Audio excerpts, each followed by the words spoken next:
Hey, what's happening, gamers? Hope you're all doing great today. Today, I want to talk to you a bit about Stalker 2. Now, this is one game I've been absolutely buzzing for. I really have been buzzing for. Now, I've seen a lot of trailers for the game. I've seen a lot of information out there for the game, and it's ticked every single box for me. From someone that's obsessed with Fallout, I've beaten Fallout 3 and Fallout 4 earlier in the year. I love post-apocalyptic games, post-apocalyptic settings. I love disaster films. I love stuff like that. I don't know why. I've always really liked things like that. Now, this game ticks a lot of those boxes. It really does tick a lot of those boxes. The world itself is very atmospheric. It's very eerie, especially when you think what's going on in Ukraine at the moment. It's very unnerving. It's very tense. It's at times there's a lot of jump scares, especially when you're traversing the world at night time and you're going to certain areas where it's very dark. It's very dingy. There's enemies that jump out at you from all different sort of different angles. It is very good. The music in the background as well sets the tone perfectly. It really does.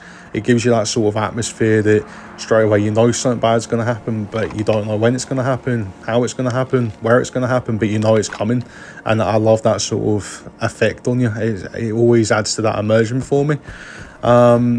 Also, with the world itself, it's very unforgiving. Now, if you're going to come into this game expecting it to be a run and gun, I would really rethink it, because it's more of a tactical shooter as such. That you need to go into areas to pretty much plan where you're going. If you know you're going from one part of the map to the next part of the map, you need to make sure you plan for your energy drinks. You need to plan for some med kits. You need to basically make sure you've planned enough equipment that's going to get you from one area to the next. And yeah, if you don't, then basically you're going to be in trouble, because this game, there's no traditional leveling up system as such. Basically, the way that you level up your character, you have to explore the world. You have to explore the world, try and find loot that you can sell to a trader. When you sell that loot to a trader, you'll get coin. When you get coin, you go to a tech, which is what they call it in the game, who will then upgrade your armor, upgrade your weapons. But that's how you upgrade your character. There's no sort of skill points. There's no special skills that you can learn. There's no sort of doubling your health or anything like that. It really is reliant on you basically having the willingness to actually spend time in this world, to go around and explore it, rather than trying to just blaze through it in 10 hours. If you're willing to put the time in on this game to go and explore different areas and take advantage of the open areas, then basically you will be rewarded as such. But yeah, if you expect it to be a run and gun game, then it might not be a game for you. With regards to the story centered around Skiff. Now, his house has been destroyed by an anomaly that's destroyed his house, and he basically needs to go to Chernobyl and try and find out what's caused it, how he can fix it. And in the story, you will encounter a lot of factions. I would imagine this game will give you the opportunity to replay it several times if you wish, to obviously see how it plays out if you side with certain factions, much like you would have before that. I'm still very early in the story. I don't want to give anything away. I don't want to spoil it for people, but I'm excited to see where it ends up and where it takes us and what happens, because as it stands at the moment, it's got quite a nice little twist to it, and it's got a nice steady pace to it as well. There's an abundance of side missions as well. I would advise at the start, do a lot of side missions. Don't just try and go from main mission to the next main mission, etc., etc. I would suggest do your side missions, because that will give you coin. That will give you opportunities to loot different areas, to find stuff that you can upgrade your armor with and upgrade your weapons with, to get you a little bit stronger. Because at the start of the game, you will get killed constantly. The enemies are unforgiving.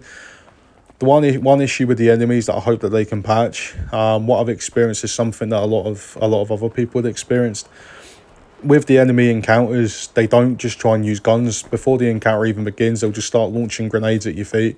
Before you've got a chance to get out the way or move, that's what they'll do. They'll just start launching grenades at your feet. So hopefully that's something that they can patch, because if they don't, it's gonna make the game a real slog, to be honest with you.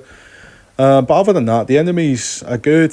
They're very responsive. I found them to be very alert. There's no real sort of cheese and anything on this game at the moment. Like, everything, they're all alert. The mutants are unforgiving. You encounter a lot of mutants. So there's this giant dog thing. I don't know what the term for it is, but it's this giant sort of dog looking thing. that leaps at you. That's very hard to get out of and get away from. If it gets you, it gets you.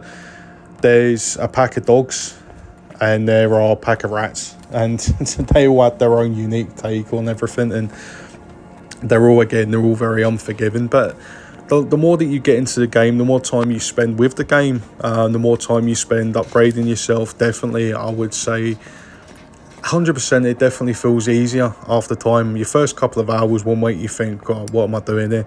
But the more time you spend with it, the more time you spend taking to actually upgrade everything, and yeah, you'll definitely get better at it.